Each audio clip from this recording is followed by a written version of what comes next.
A gente começa o programa de hoje, que a gente começa o Brasil TVT de hoje conversando com o Marco Krieger, que é vice-presidente de Produção e Inovação em Saúde da Fiocruz e pesquisador da Fiocruz. Oi, Marco, um prazer recebê-lo aqui no Brasil TVT. Seja bem-vindo, tudo bom? Tudo bem, muito obrigado pelo convite. A gente que agradece, Marco. Eu queria que você começasse explicando para a gente do que se trata essa vacina. É, no momento, a esperança mais promissora que temos. Então, na verdade, a gente está acompanhando na Fundação Oswaldo Cruz mais de 300 projetos em todo o mundo que estão voltados para o desenvolvimento tecnológico de novas ferramentas que ajudem aí a humanidade a enfrentar a pandemia. Ao mesmo tempo que nós estamos apoiando os projetos internos de desenvolvimento tecnológico, nós também temos a obrigação de acompanhar os projetos que já estão num grau de maturidade mais avançados, que a gente possa transferir para a sociedade de forma mais rápida, mais célere, né? E no caso das vacinas, a gente tem um número muito grande de projetos, é o maior número de projetos de desenvolvimento tecnológico, são praticamente 200, mas desses apenas 12 estão nas fases clínicas e apenas 3 na fase clínica mais avançada, né, com dados já promissores, tanto da segurança quanto da eficácia. E esses projetos eles estão nesse grau de maturidade porque, na verdade, foram desenvolvidas plataformas para esse tipo de resposta rápida nos últimos anos. Né? Nós tivemos, desde o ano 2000, 3 grandes emergências sanitárias, né, que assustaram o mundo, 4, na verdade. Nós tivemos SARS em 2002, nós tivemos MERS em 2008, esses 2 coronavírus. Depois nós tivemos o caso do Ebola na África, tivemos Zika. Então, houve um movimento dos atores de saúde global para antecipação e preparo na busca de plataformas que pudessem responder de forma rápida à produção de vacinas, né? A gente sabe que as vacinas normalmente demoram quase que uma década para a gente obter um produto, né? Desde a descoberta da prova de conceito, mas, como eu mencionei, houve uma iniciativa, né, de antecipação e preparo, organizado pela atores da saúde global, então Bill e Melinda Gates, Wellcome Trust, Alemanha, Noruega, Japão. Cada um desses colocou 100 milhões de dólares numa coalizão para preparo para o objetivo de produzir vacinas de uma forma rápida, né? Além desses 500 milhões de dólares iniciais, hoje já tem muito mais países que aderiram a esse movimento, e essa vacina de Oxford, assim como a vacina da Moderna, são 2 das plataformas que foram apoiadas por essa iniciativa, e por isso nós estamos aí com a possibilidade de termos esse produto num período que é mais ou menos 1/10 do que seria normalmente. Marco, deixa eu te fazer uma pergunta. A gente está entrando agora num processo de testes, né? Isso significa que a transferência da tecnologia para a produção dessa vacina já está acontecendo ou ela só se dará depois de aprovada? Então, esse também é um segundo movimento inédito que nós estamos vivendo, né? É claro que, normalmente, nós esperaríamos os resultados dos ensaios clínicos da fase 3, né? A obtenção do registro sanitário para iniciarmos a produção ou qualquer acordo de transferência de tecnologia. Mas, frente ao grande impacto que essa pandemia está tendo em todas as atividades humanas, né, na verdade, existe um movimento global de assumir o risco do início da produção dessas vacinas, né? No caso, nós estamos associados a essa iniciativa, que é uma das iniciativas, como eu mencionei, dessa coalizão internacional do CEP, da Universidade de Oxford, que foi considerada pela OMS a mais promissora, e nós temos aí um movimento global de antecipação da produção da vacina, que é um processo complexo, mesmo antes do final dos ensaios clínicos, para que a gente possa, a partir do momento que esse produto obter, né, o registro sanitário, já iniciar a utilização do produto. É um risco inédito, mas eu acho que seria um risco maior a gente não iniciar essa produção, né, frente ao tempo que demora para a obtenção de um produto como esse. Então, na verdade, existem muitos países que estão já financiando a aquisição de lotes, né, principalmente os países desenvolvidos, mas tem também atores da saúde global, como o Gavi, que é uma aliança global, o próprio CEP, que estão preparando para obter um quantitativo de vacinas para os países em desenvolvimento.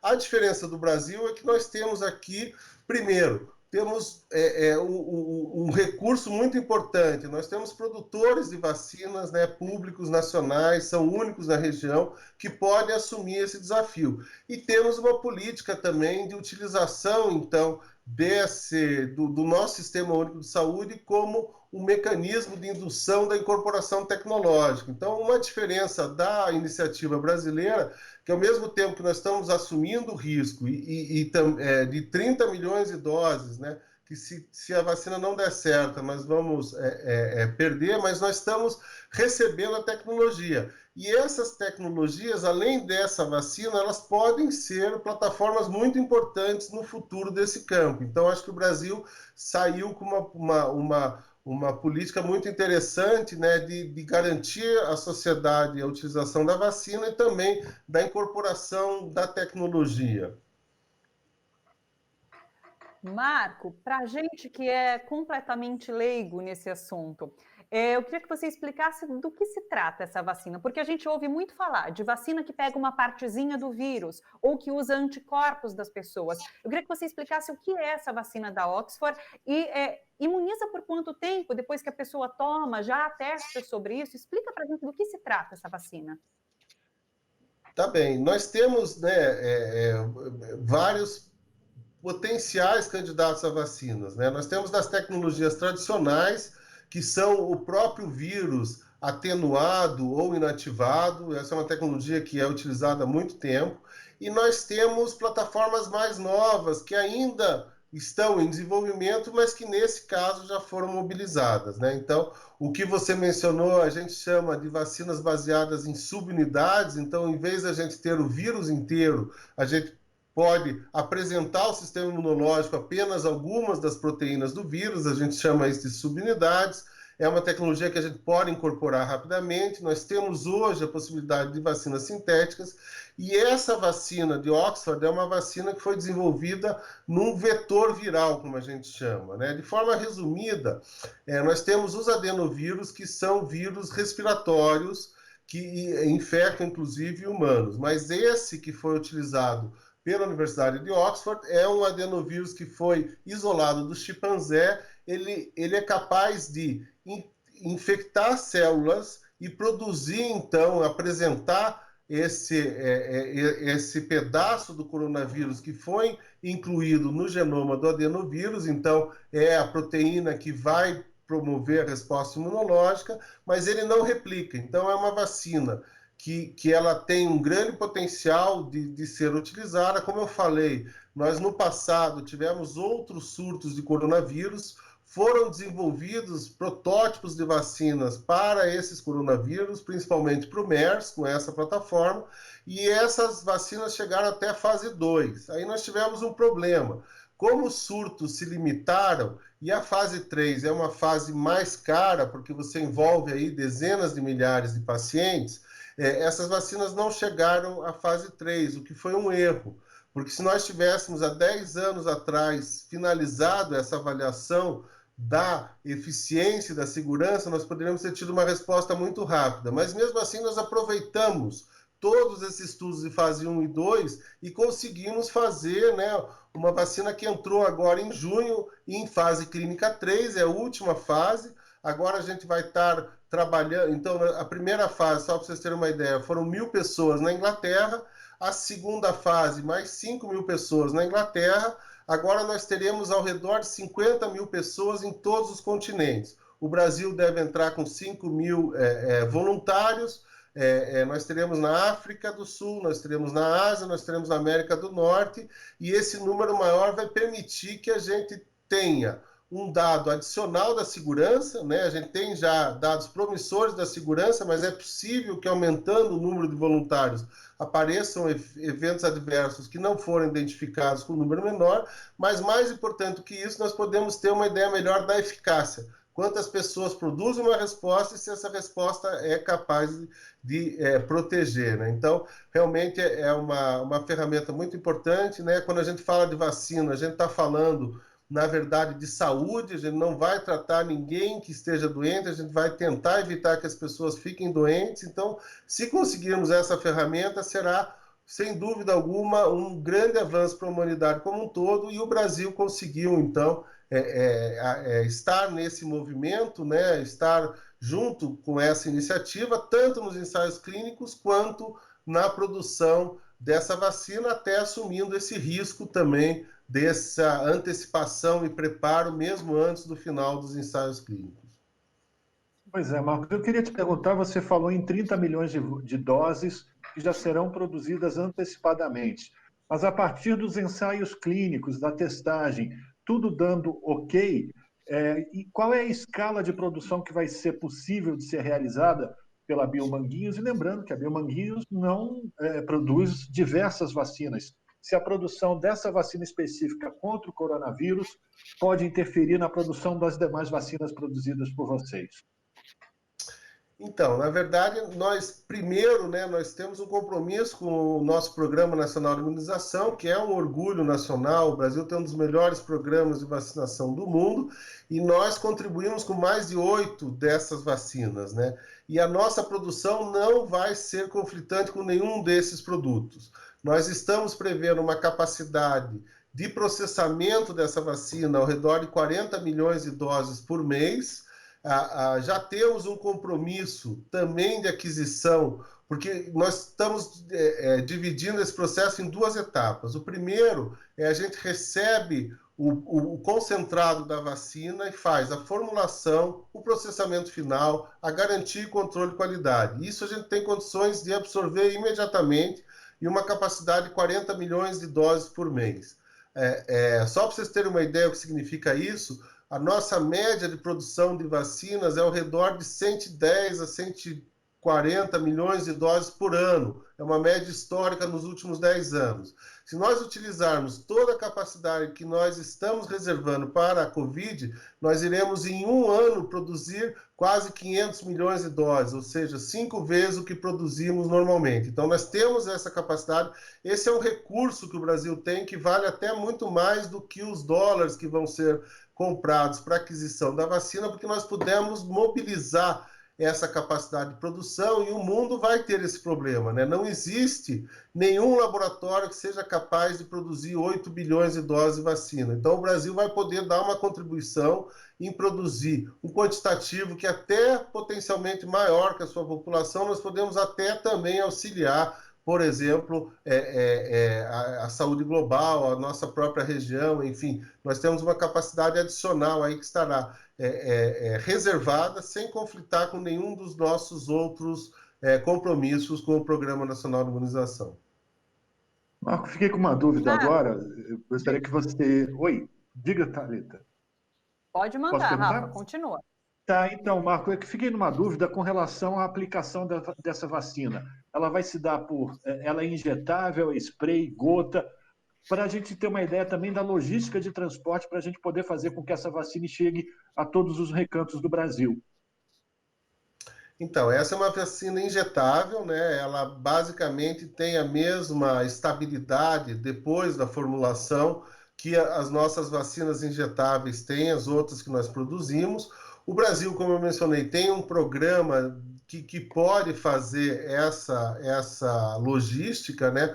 Nós provavelmente, caso essa vacina mantenha esses resultados tão promissores que a gente tem até o momento, nós poderemos ter 30 milhões de doses já no primeiro momento. Nós assumimos um compromisso de aquisição de mais 70 milhões de doses, esses sem riscos, né? Esses vão depender, então, se o produto tenha, na verdade, o registro sanitário, o resultado dos ensaios clínicos, e com esses dois quantitativos a gente terá 100 milhões de doses já muito rapidamente. ao mesmo tempo que nós iniciaremos, né, o processo de produção. Então, provavelmente, no primeiro semestre, nós já teremos quantidade de vacinas suficientes aí para toda a população.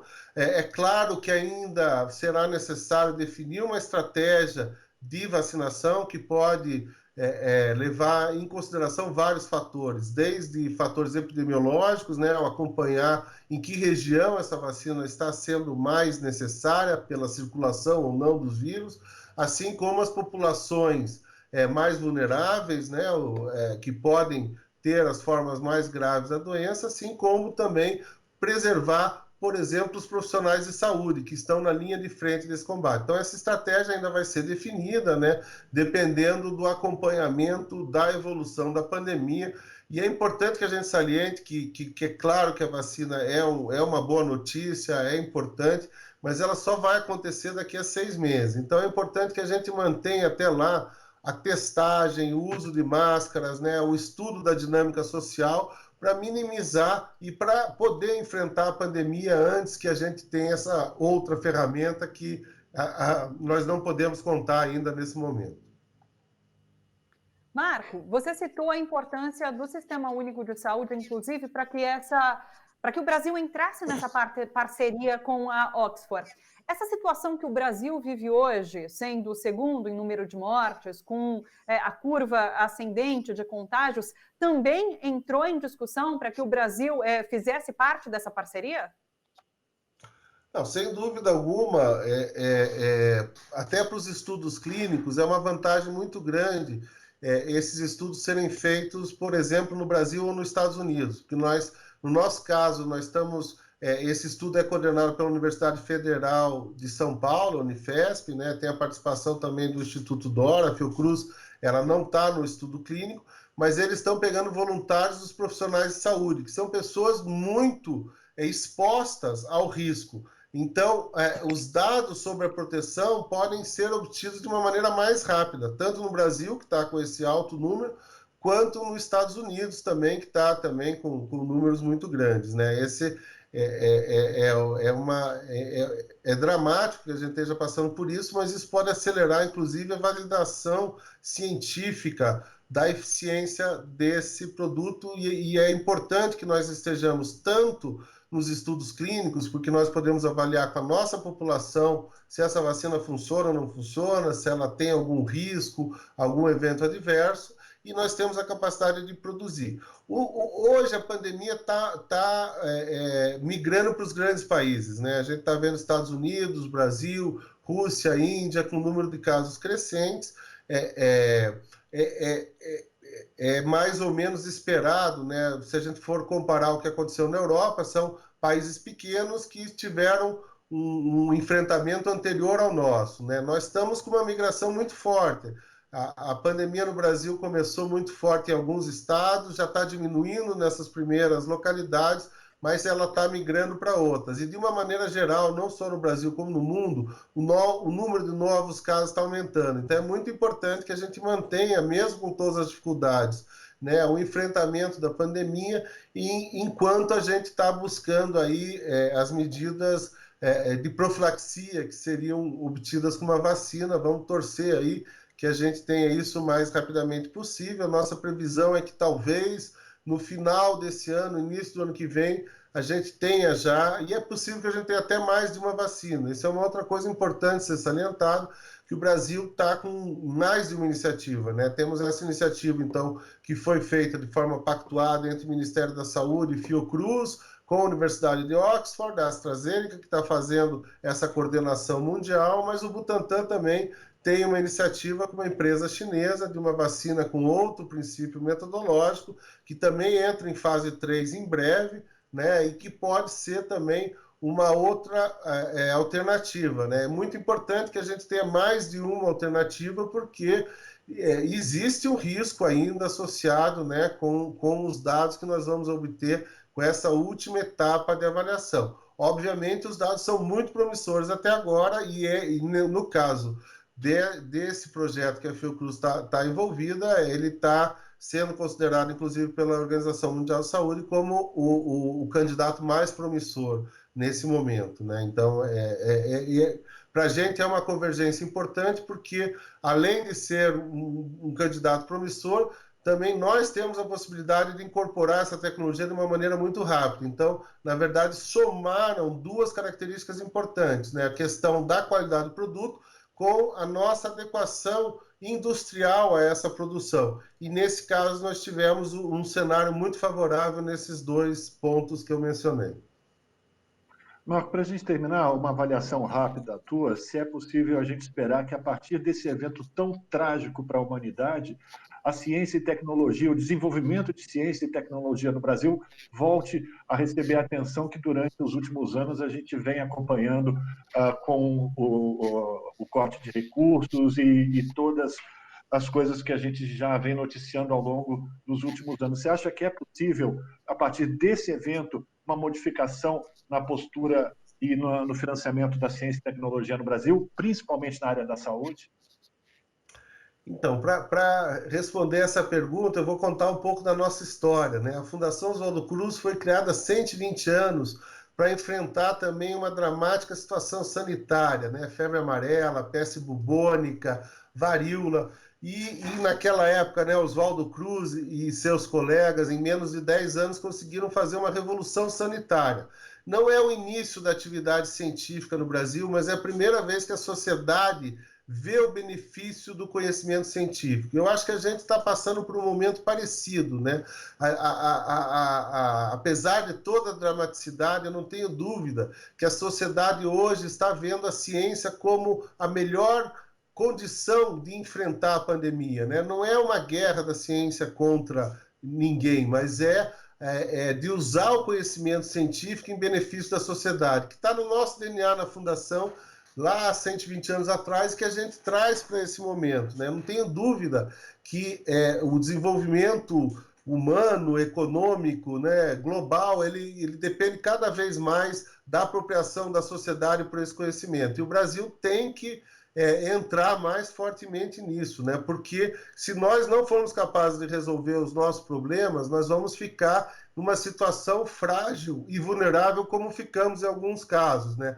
Eu acho que a gente tem uma ciência de excelente qualidade, mas nós temos que rever alguns conceitos, né? Inclusive da produção estratégica de alguns insumos, né? Nós mesmos acabamos entrando no mundo que você comprava insumos de todos os locais e o preço era o fator mais importante, mas a gente tem que rever isso. Eu acho que tem que ter uma visão estratégica numa população como a do Brasil, de mais de 200 milhões de habitantes, que a gente tenha a garantia de poder utilizar a nossa ciência e poder produzir no Brasil esses insumos tão importantes que uma situação tão dramática quanto essa revelaram, né, essa realidade. Mas eu não tenho dúvida que a ciência sai mais forte e acho que a sociedade vai enxergar melhor esse potencial, não só para o enfrentamento da pandemia, mas para o enfrentamento de outras mazelas que nós temos na nossa sociedade, onde eu não tenho dúvida que o conhecimento pode ser também fundamental para esse outro enfrentamento tão importante para o nosso país. Marco, a gente te agradece imensamente por todas as informações que você trouxe hoje aqui para o Brasil TVT. Muito obrigada pela participação e até uma próxima. E muito sucesso na confecção dessa vacina. É isso, vamos trabalhar o máximo possível, né? Não é a nossa única frente de enfrentamento, nós estamos aí em várias iniciativas de melhoria dos testes, da testagem, avaliação de medicamentos, e agora na vacina eu acho que estamos fazendo o nosso papel e nos colocamos aí à disposição para qualquer esclarecimento aí adicional que vocês queiram sobre essa atuação num momento tão importante aí que a nossa geração está enfrentando.